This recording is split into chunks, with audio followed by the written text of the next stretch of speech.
Ce să fac și unde să mă duc?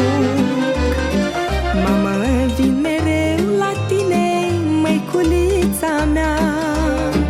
Tu să-mi dai o vorbă bună și doar un sărut, să vorbim noi zi și noapte, măiculița mea, stând cu capul pe genunchii tăi.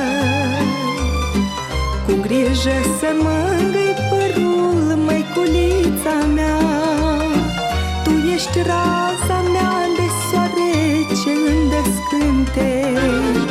Mă închin pentru răbdare, măiculița mea.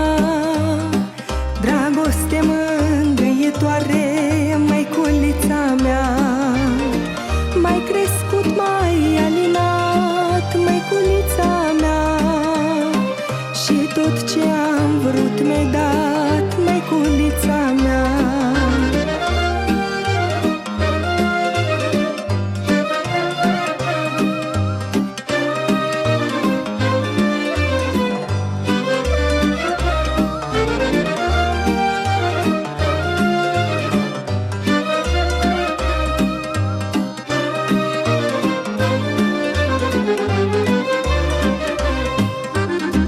Mai ții minte, mamă dragă, măiculița mea, noaptea luna lumina pe cer.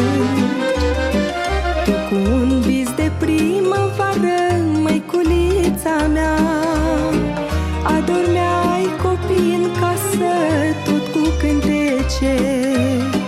Mâna ta-i pâinică caldă, măiculița mea. Mă alină ea când eu mai plâng.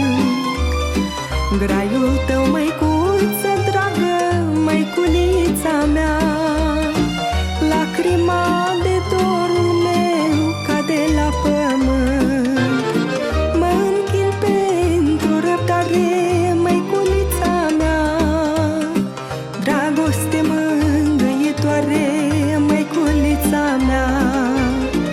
M-ai crescut, m-ai alinat, măiculița mea. Și tot ce am vrut mi-ai dat.